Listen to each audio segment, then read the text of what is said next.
Hello and welcome to Spotlight On, right here on S24 television. Our today's guest is an entrepreneur, media personality, and politician whose name has become increasingly familiar in Abuja's political landscape. He has built businesses, he has cultivated a public profile, and now he wants to represent the people of AMAC, BWARI Federal Constituency in Nigeria's House of Representatives.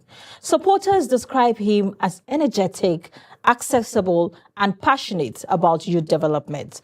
Critics ask whether visibility is enough to prepare someone for public office. In a country where citizens are demanding competence, accountability, and results, politics has become more than popularity. It has become a test of leadership. Today we ask, what qualifies someone to represent over 1 million people? Can entrepreneurship translate into effective governance? And what exactly does NETO OZZOUDE offer that others don't? Joining us today is an entrepreneur, a media personality, of course, and a politician, Honorable NETO OZZOUDE. Welcome to Spotlight. Thank you, Zainab. Good to see you in the studio today. Thank you for so many people know Honorable NETO OZZOUDE, the public figure.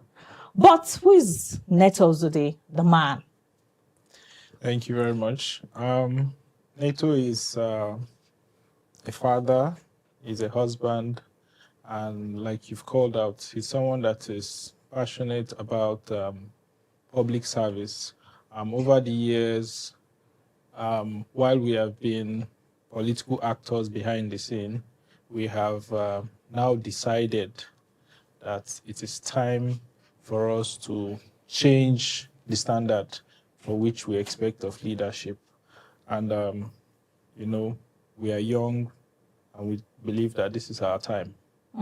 So I've mentioned before that you are also an entrepreneur. So talk to us, before politics, what were you doing professionally?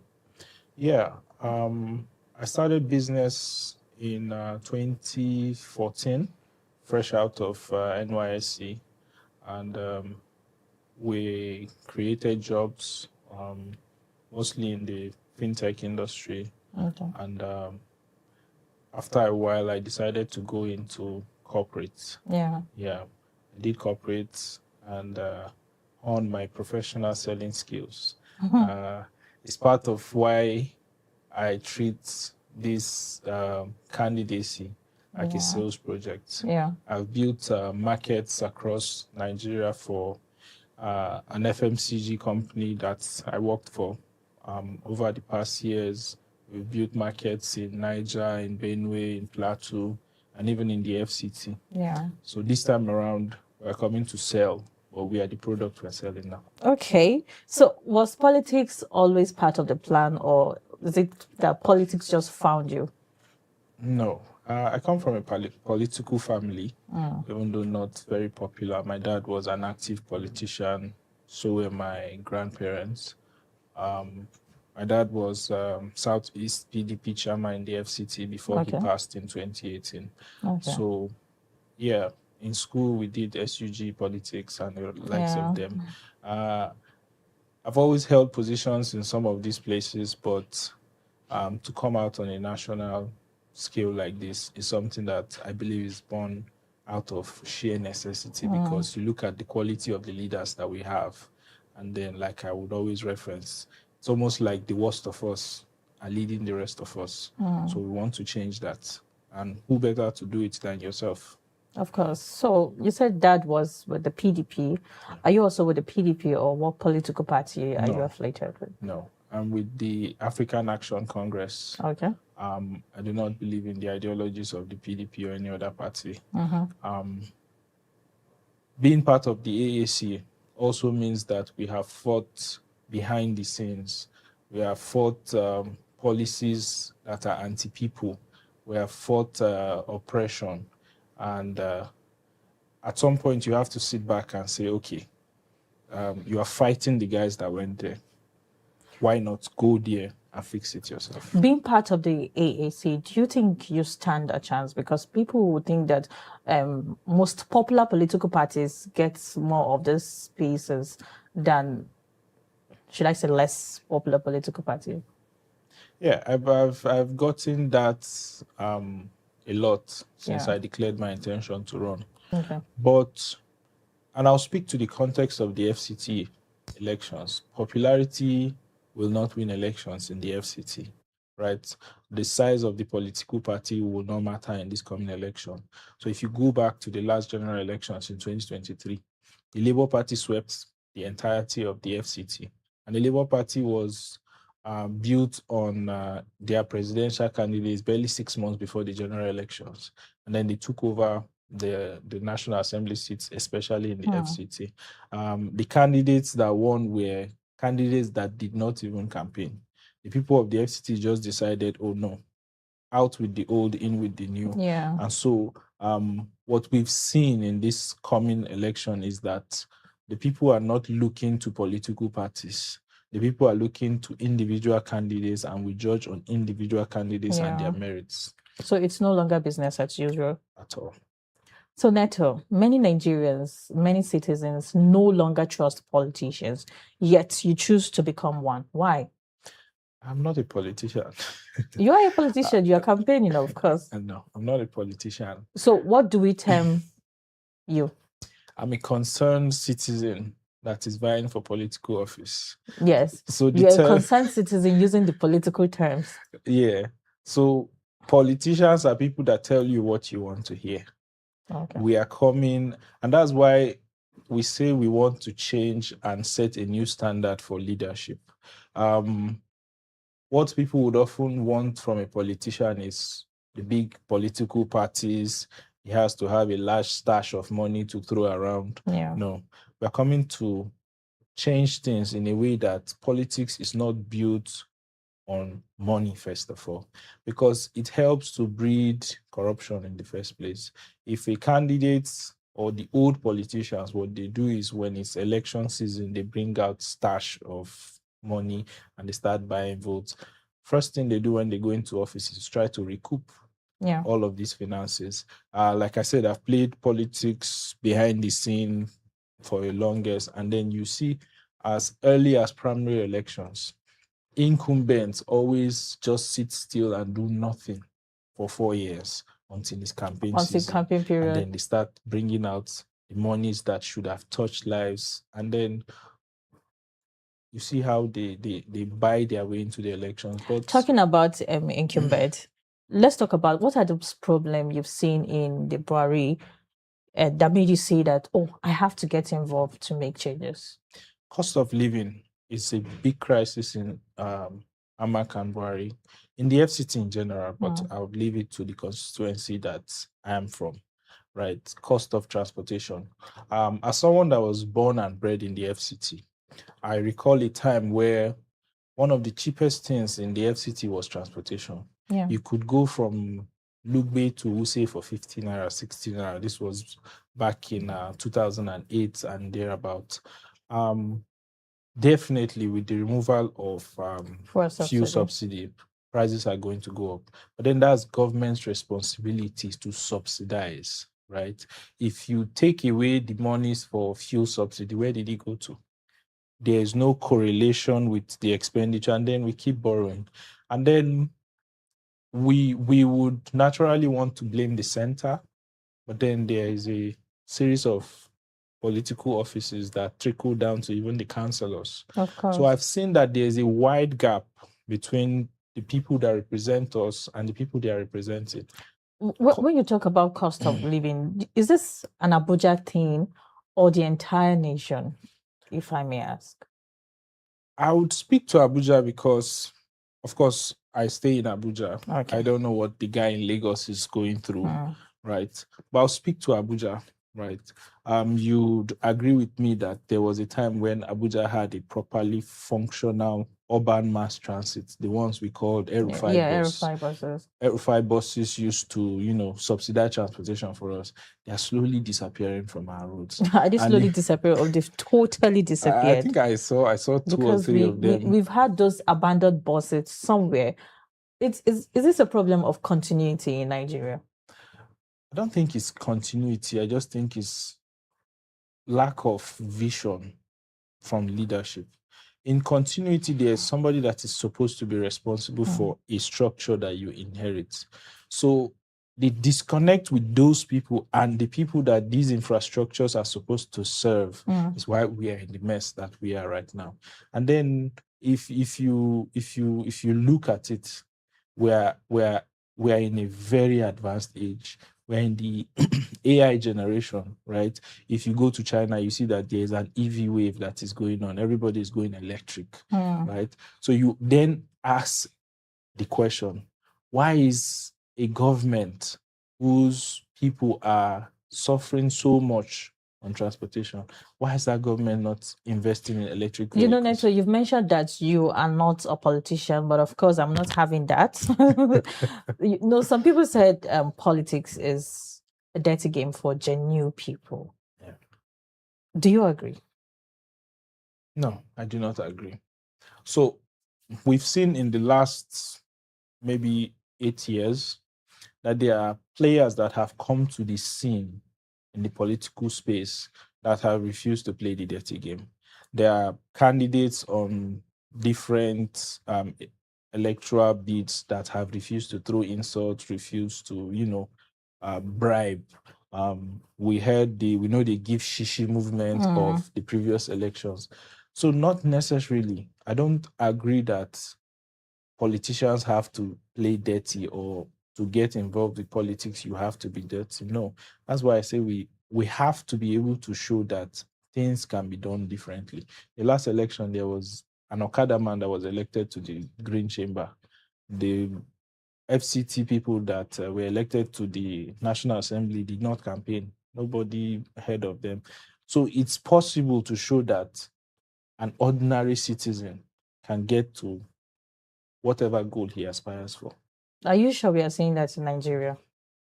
Considering the nomination fee and all of that, do you think an ordinary Nigerian can actually come out to contest for a position? These nomination fees are with the old system that we are trying to change, right? Because they are comfortable in the exploitation and the amassing of illicit wealth, and that is why they place it. So why would anyone that genuinely wants to represent his people cough out 60 million naira for a nomination form? Why? Is it so beautiful to go and serve? Because at the end of the day, it's supposed to be service. You're supposed to be making a sacrifice to go out and represent the people. So why are you paying that much to go there? So if you look at it, it is the old system. There are political parties that have said no nomination fees, just expression of interest. And when you do get the ticket, then you pay the nomination So fee. is AAC part of that political party? Why did you even choose AAC in the first place? Is it because you got an opportunity to be in the party, or is it about the political party ideology? Oh, my journey with that led me to the AAC started in 2016, right? It was in 2016 that eventually built up to the NSAS protest of 2020, and just having a voice and trying to speak out against injustice. And AAC was born out of standing up to the status quo. So when you look around, there's no other party that you can beat your chest and say, yes, the crop of people that are in this party are the kind of people I want to associate myself with. Let's address some of these questions quickly.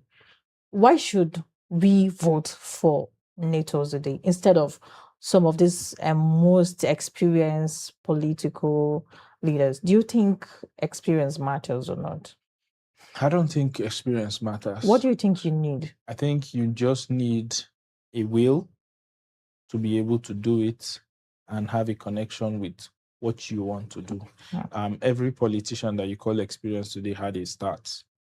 They started from somewhere. There's nobody that was born with political experience.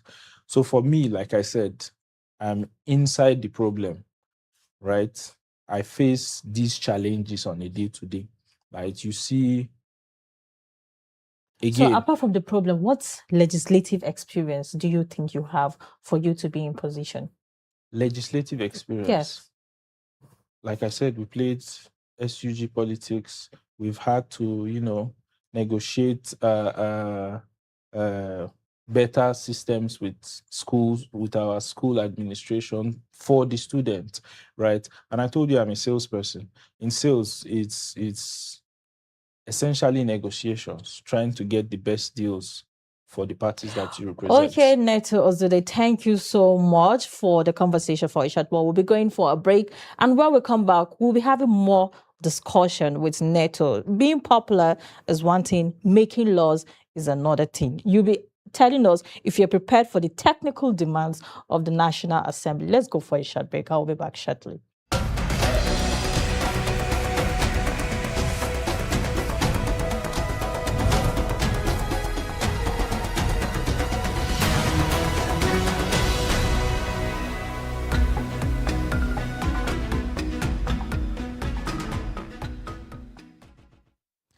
Welcome back. If you're just joining us, this is Spotlight on S24 television, and I'm here with Honorable Neto. So, are you prepared for the technical demands of the National Assembly? Yes, I am, absolutely. Without a sliver of doubt in my mind. I'm young, I'm agile, and whatever it brings, we're capable. If your constituents cannot identify one major impact after your tenure, would you consider your time in office as a failure? Definitely. Why I consider stepping forward is because I believe that I have the will to make practical changes, right? To provide practical solutions to the problem I and the people have identified. So if you go there and you sit down and the people you represent cannot point out and say, no, my life is better because of the policies that were championed by this person, then I think you're a failure. So what bill would you be championing first when in your first year of office? First of all, we are going to go after the electoral bill for one major reason, or would I say two major reasons, in fact. We must, as a matter of fact, and as a nation that is ready to progress, have electoral transmission of results on election day. It's not rocket science. It's happening across the world, in places like India and South Africa and the rest of them. Nigeria cannot be an exemption. And then, in the same breath, as of right now, if you are rigged out of an election, the burden of proof lies with the candidate. The burden of proof is supposed to lie with INEC. INEC is supposed to be the party that proves that person A won the election and not person B. So we are going to champion a revisit to this Electoral Act, first of all. You know, it's interesting to listen to politicians and all of the... We're not politicians. all of the promises, the new manifesto and all of that. But let me ask you some difficult questions. Nigerians have seen politicians campaign as outsider. You know, we tend to criticize what those in power are currently doing, only to become part of the system they once criticized. So how do Nigerians know you won't become one of them? For those that know us, they know that over time we have not changed. We've been consistent. Who are the people that know you? The people in the grassroots, they know us. Okay. We are from the FCT here. We're born, we were raised, we schooled here, right? So they know that over the years we have been consistent in the way that we have modeled our lives. So I don't think it's going to be any different. Accessibility. So what happens with these politicians you speak about is a politician gets into power, and the reason why he wants the power in the first place is for poverty alleviation, so that his life is better. And then a politician that is elected in BWARI all of a sudden is aiming at a 2 billion mansion in Maitama. I feel that he doesn't prioritize anything that concerns the people. So we have been consistent, and we will continue to be consistent. So would you commit today to answering difficult questions from journalists? Now you are with a journalist. Are we going to see you after being in power? Because most of these politicians, the moment they get the mantle of power, you don't see them to communicate, to get answers, and to question their promises. Yeah, those are the things we want to change. Like we say, we want to set a new standard for leadership. As a representative, you have to have town hall meetings.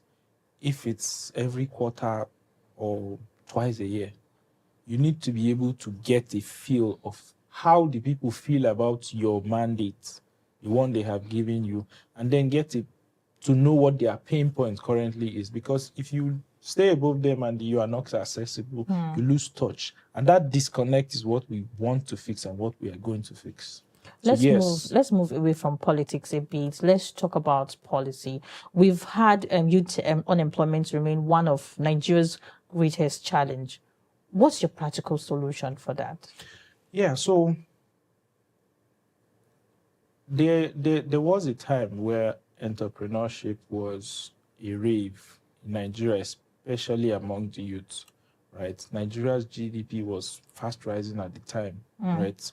And this was simply because people had spare money to play around with. There's what I like to call the fish pond era in Nigeria. If you take it back to maybe 2013, 14, 15 era, if you think about it, I'm sure you remember 2 or 3 people you know that had a fish pond, right? But now, with the cost of living crisis, minimum wage is at 70,000 naira. Yeah. It means that the average Joe that lives in Kuba and works in Banex and earns 70,000 naira would deplete all of his salary on transportation going to work alone, and then not have anything for black tax or even to make an investment. So imagine a situation where you have to pay only 200 naira to get to work a day. So you go 200, you come back 400. You have something that is left for you at the end of the day. With that spare money, you can begin to do investments, right? Nigerians are one of the most hardworking people in the world. Of course. We only excel when we leave the country. And why? The problem is here. The system. We're not given a chance here as Nigerian youths. I tell you for free, if we allow bad governance to take over again, this continuity in 2027, 4 years of our lives, and most of the young people that we have here are approaching 40s and their 50s, and they would have wasted their entire youth struggling to survive and not even thriving. So what would you say to citizens regarding this? Because we've talked about electing the people who are right for the next 4 years, but we have a large gap when it comes to political apathy. People are no longer thinking their votes count. So how do we begin to correct all of this mentality? It's what the oppressors want. It's how the template is designed. When they frustrate you and frustrate you enough, you walk away. Now, if you look at elections and how elections are rigged, the more people of age with voters' card that do not turn up is the more numbers that they can pad to give themselves political office, right?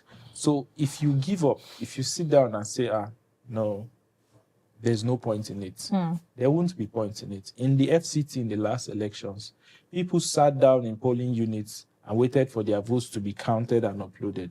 Imagine a situation where that happened across the country. Nobody would have been able to rig. There is a reason why the FCT elections reflected the will of the people. If Nigerians had the courage to do that across the country, we would have a different situation right now. And then the beautiful thing about this election is that a lot of young people are coming forward. There's a young man I respect very well, Randy Peters. He's stepped forward for the House of Reps, I think in Ogoja, or thereabouts. You see someone like Seriki Mota coming out. These are people with visible track records that you cannot question their backgrounds. You've known them for a very long time. So imagine a situation where you have good candidates that you can try, and then you decide to sit at home and say, no, there's voter apathy and whatnot. We can't help but keep asking our political aspirants or candidates for what plan they have for security, because security remains one of our biggest concern in Nigeria, even in the capital city, Abuja. So what would you do differently about security? First of all, I support the state policing bill that is currently in the National Assembly. I think that policing should be local, right? If I'm from Kubwa, and I'm born and bred in Kubwa, and I know the terrain of Kubwa, and I am law enforcement in Kubwa. It means that a criminal that comes into Kubwa cannot hide from me. It means I know where the escape routes are. So I support the fact that I support state policing, and I support that people that are local, my brother should be my security. You know, just as you're supporting state police, there are people that are strongly against it, especially citizens who think this police will be used as local talk, especially for the fact that we are moving towards 2027 election, and they will only be used as talks to, gain their own, negative effect. So what would you say about that? So that's just the Nigerian mentality. Are you sure it's just the Nigerian mentality, or it's because of what we've seen before? There's no doubt that there might be historical reasons for that fear. If you check what people are scared of, it's mostly governors abusing the powers of state policing, right? But again, it boils down to the people to elect the kind of governors that they deserve. Because if you've talked about minimum wage too, and if these state police are created, definitely the state governor should be ready to take care of their state police. Am I right? Yes. So if you are not able to even take care of the few workers that we have, some people, mind you, some states are not even collecting 70,000 naira as their minimum wage. How do we prepare to take care of this state police, or are they going to be neglected to become the upcoming bandits? Police in Nigeria are one of the worst paid police force, right? We need to have a reform for police welfare, as in fact it's supposed to be a matter of national emergency for the police welfare. They need to be paid better. That is undisputed, right? But currently the state governments get the allocations from the federal. The federal pays the police. That money is not going anywhere. It's just going to be transferred to the state governments to then pay the police officers. But I will like to emphasize that as of right now, the police needs to be paid better. Okay, we'll see how the initiation of state police, we'll see the end of it and how it's unfold. Thank you so much. Let's move quickly to our last segment of the program, where you are given the chance to mention one word. No political smartness. Don't try to give further explanation. So, politics or business? Business. But you're just contesting. You've become a politician somehow, and you're choosing business. I'm not a politician. Are you sure you're not going there for business as usual? No, I'm not a politician. Business, like I said, entrepreneurship should be encouraged over politics. People should go into politics for the right reasons. Yeah. Right? You have to be able to know that it is service. You're offering yourself to public service. Thank you for the political explanation. Power or service? Service. Okay. Popularity or competence? Competence. Okay. So loyalty or integrity? Integrity. Party first or people first? People first. Experience or innovation? Innovation. Trust in promises or performance? Performance. Leadership or authority? Leadership. Debate or propaganda? Debates. Transparency or political strategy if elected? Transparency. What is the first document you will sign if elected? My certificate of return. What? My certificate of return. Are you serious? When you get into office, you prepare to return, even when you've not done anything. No, I'll be handed a certificate of return. That's the first. When elected, you're given a certificate of return. Interesting. If you were not elected, what's next? I go back to my life. Like I said, I have a life already built. I'm not hungry. I'm better than, a lot of people. In fact, I'm taking a risk, putting myself forward. But it's simply because I believe that if you need something done, you have to do it yourself. So it's not a do or die affair? It can never be a do or die. What legacy do you want to leave in Nigerian politics? I want to be remembered as the guy who changed things, the guy that revolutionized the game of politics in Nigeria. Thank you so much. It's been an interesting conversation with Honorable NETO OZZOUDE. Politics ultimately belongs to the people. Every election is an opportunity for citizens to ask difficult questions and demand clear answer. Whether Honorable NETO OZZOUDE has convinced voters is a decision only the electorate can make. Thanks to Honorable NETO OZZOUDE for joining us on Spotlight on. We'll be having you again when you get the mantle of power. And thank you for staying with me. My name is Zainab Ibrahim. Do have a lovely weekend.